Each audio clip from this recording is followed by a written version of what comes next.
అందరికీ నమస్తే. పోటీ పరీక్షల ప్రిపరేషన్ దీని గురించి మనం ఎన్నిసార్లు మాట్లాడుకున్నా కూడా తక్కువే. ఎందుకు అంటే పోటీ పరీక్షలు అంటేనే ఒక యుద్ధం.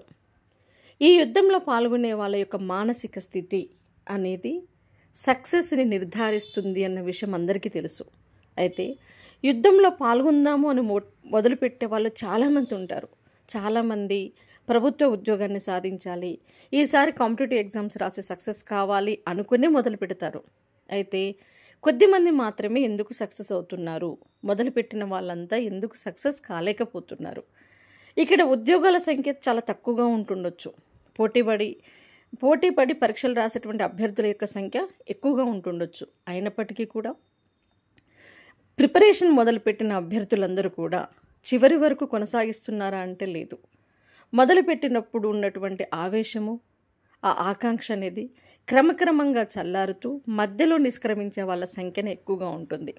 ముఖ్యంగా కొద్దిమంది మొదలుపెట్టినప్పుడు ఎంత విల్ పవర్తో అయితే ప్రిపరేషన్ మొదలు పెడతారో అదే ఆకాంక్షను ప్రతిరోజు రగిలిస్తూ ఆ కసి, ఆ బర్నింగ్ డిజైర్ తోటి అంతిమంగా సక్సెస్ అవుతుంటారు. మరి సక్సెస్ అయినటువంటి వాళ్ళ యొక్క మైండ్ సెట్ ఎలా ఉంటుంది, ఏం చేస్తే సక్సెస్ అవుతారు, ఎలా చదవాలి? ఇక్కడ కాంపిటేటివ్ ఎగ్జామ్స్ అంటే ప్రిపరేషన్ ఎలా ఉండాలి? సాధారణంగా పుస్తకాలు చదవడం వేరు, మామూలుగా పుస్తకాలు చదవడం వేరు. అన్నింటికీ మన మైండ్ని కాన్సన్ట్రేట్ చేస్తూ చదవాల్సిన అవసరం లేకపోవచ్చు. ఒక న్యూస్ పేపర్ చదువుతుంటాం, ఒక కథ చదువుతుంటాం, ఒక కథానిక చదువుతుంటాం, ఒక నవల చదువుతుంటాం. ఇవన్నిటికీ మనం ఫోకస్డ్గా చదవాల్సిన అవసరం లేదు.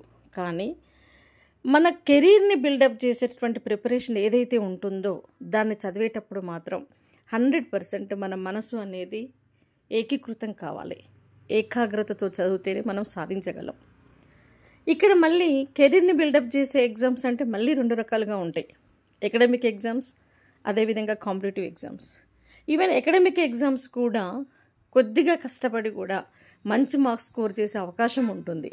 కానీ పోటీ పరీక్షలు అంటే సాధారణ విషయం కాదు. ఈ పోటీ పరీక్షలకి ప్రిపేర్ అయ్యే అభ్యర్థుల్లో చాలామంది ఏంటి అంటే ముందుగా వాళ్ళ యొక్క మైండ్ సెట్ని సెట్ చేసుకోకపోవడమే ఓటమికి ప్రధాన కారణం.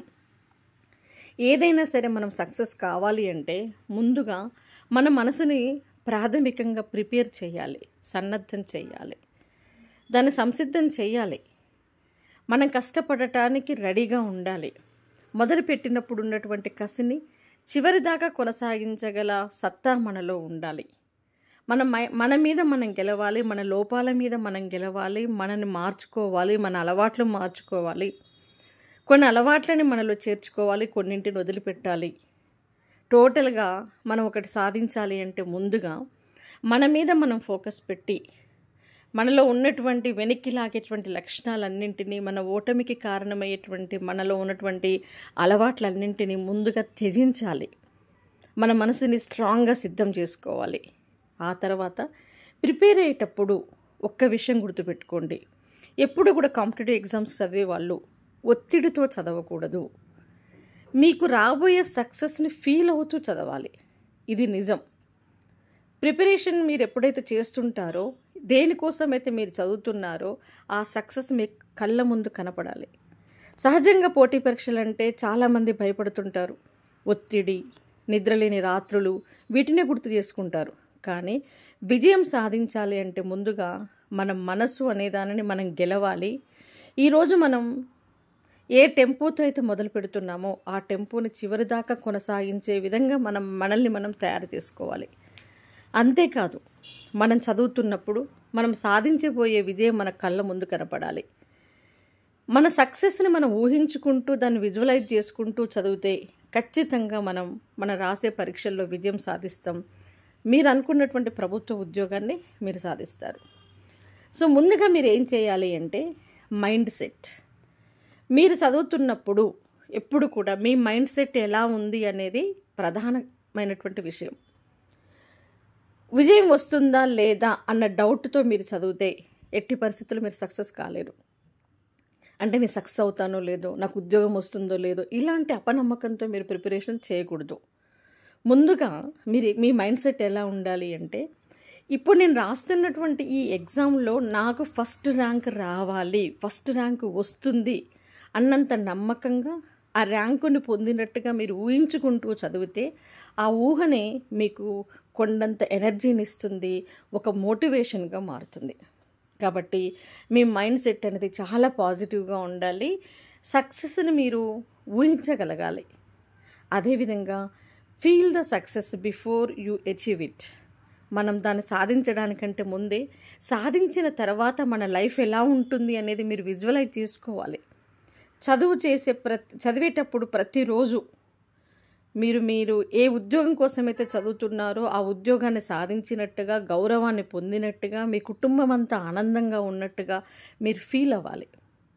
అలా ఫీల్ అవుతూ చదువుతుంటే ఆ ఫీలింగే మీకు ప్రతిరోజు ఒక మోటివేషన్ లాగా. ఇప్పుడు మీరు ఫీల్ అవుతున్నది కేవలం ఊహ మాత్రమే. ఆ ఊహను నిజం చేసుకోవాలి అంటే మీరు కష్టపడాలి. ఆ కష్టపడే మోటివేషన్ని ఆ ఫీలే మీకు ఇస్తుంది. కాబట్టి నిరంతరం మీ సక్సెస్ని ఫీల్ అవుతూ మీరు చదవాలి. అదేవిధంగా డిసిప్లిన్. ఒక్కోసారి మోటివేషన్ మనకి ఉండకపోవచ్చు, నిరంతరం మిమ్మల్ని ముందుకు నెట్టే వాళ్ళు ఉండకపోవచ్చు. ఇక్కడ కాంపిటేటివ్ ఎగ్జామ్స్లో మీరు చదవాలి అంటే ఎలాంటి మోటివేషన్ లేనప్పుడు కూడా మీరు చదవగలగాలి. ఎందుకు అంటే సక్సెస్ అనేది మోటివేషన్ వల్ల కాదు, కేవలం నీ అలవాట్ల వల్ల వస్తుంది, నీ హార్డ్ వర్క్ వల్ల వస్తుంది, నీ అకుంఠిత దీక్ష వల్ల వస్తుంది. కన్సిస్టెన్సీ అనేది నువ్వు కొనసాగించగలగాలి, అప్పుడే సక్సెస్ సాధించగలుగుతావు. కాబట్టి మోటివేషన్ ఉన్నా లేకపోయినా నీ లక్ష్యమే నీకు ప్రేరణగా, నీకు మోటివేషన్గా మారి నిన్ను ముందుకు నడిపించగలగాలి. అదేవిధంగా మిమ్మల్ని మీరు ప్రతిరోజు కూడా కనీసం 2 నిమిషాలైనా సరే కళ్ళు మూసుకొని మీరు విజేతగా నిలిచినటువంటి దృశ్యాన్ని ఊహించుకోండి, సక్సెస్ అయినటువంటి దృశ్యాన్ని ఊహించుకోండి. అంతేకాకుండా నేను సాధిస్తా, నేను విజేతను, నేను ఖచ్చితంగా సాధిస్తా అనే మనసులో మీ మనసుకు గట్టిగా మీరు ప్రతిక్షణం చెప్పుకుంటూ ఉండాలి. ఇలా చెప్పుకున్నట్లయితే మీ మనసులోకి పాజిటివ్ వైబ్రేషన్స్ అనేటివి స్ప్రెడ్ అయిపోయి మిమ్మల్ని ముందుకు నడిపించేటువంటి శక్తిగా మారుతుంది అనడంలో ఎలాంటి అతిశయోక్తి లేదు. మీ ముందర పుస్తకాలు ఉన్నాయి మీరు ప్రిపేర్ అవుతున్నప్పుడు, కానీ మీ గుండెలో ఏముండాలి? కలలు ఉండాలి. మీ కళ్ళు పేజీల పైన ఉండొచ్చు, కానీ మీ దృష్టి మాత్రం మీ లక్ష్యం పైన ఉండాలి. మీరు నిరంతరం చదువుతున్నప్పుడు ఒక్కొక్క అక్షరం మీ లక్ష్యాన్ని గుర్తు చేస్తూ ఉండాలి. మీ సక్సెస్ని మీ కళ్ళ ముందు చూపిస్తూ ఉండాలి. మీరు చదువుతున్నటువంటి ప్రతి నిమిషం కూడా మీరు పెట్టుబడిగా పెడుతున్నట్టుగా మీరు భావించాలి. ఏదో పుస్తకాలలో కళ్ళు పెట్టి మనసును ఎక్కడో ఉంచి ఏకాగ్రత లేకుండా చదువుతూ నేను చదువుతున్నాను, చాలా కష్టపడిపోతున్నాను అని ఫీల్ అయితే కనుక మీరు అనుకున్నది సాధించలేరు. అదేవిధంగా ఎప్పుడు కూడా మోటివేషన్ కోసం ఎదురు చూడొద్దు. మీ కలలే మీకు మోటివేషన్ కావాలి. అంతేకాదు, మీ భవిష్యత్తును నిర్ధారించడానికి, మీ భవిష్యత్తుని ఒక అందమైనటువంటి భవిష్యత్తుగా నిలబెట్టగలిగేటువంటి శక్తి మీ కలల రూపంలోనే మీరు పొందగలగాలి. పోటీ పరీక్ష అంటే ఒక రేస్ కాదు, ఒక మార్గం. మీరు నిజంగా సక్సెస్ కావాలి అనుకుంటే ఈ మార్గమే మీ సక్సెస్ కావలసినటువంటి దారిని వేస్తుంది. కాబట్టి నమ్మకంతో చదవండి, మౌనంగా కాదు, సక్సెస్ను ఊహించుకుంటూ చదవండి. మీరు సాధించిన తర్వాత, హార్డ్ వర్క్ చేసిన తర్వాత మీకు రాబోయే సక్సెస్ మీ జీవితాన్ని ఎలా మార్చబోతుంది అన్న విషయాన్ని మనసులో ఊహించుకుంటూ చదవండి. అందుకనే చాలామంది చెప్తుంటారు కదా, మీరు ఏం కావాలి అనుకుంటున్నారో దాన్ని మీ ఫస్ట్ పేజీలో రాసుకోండి. మీ పేరు పక్కన మీరు ఐఏఎస్ కావాలి అనుకుంటున్నారా, ఒక ఎస్ఐ కావాలి అనుకుంటున్నారా, ఒక ప్రొఫెసర్ కావాలి అనుకుంటున్నారా, ఒక టీచర్ కావాలి అనుకుంటున్నారా, ఇలా ఏదైనా కావచ్చు, దాన్ని ముందుగా మీ పేరు పక్కన చేర్చండి.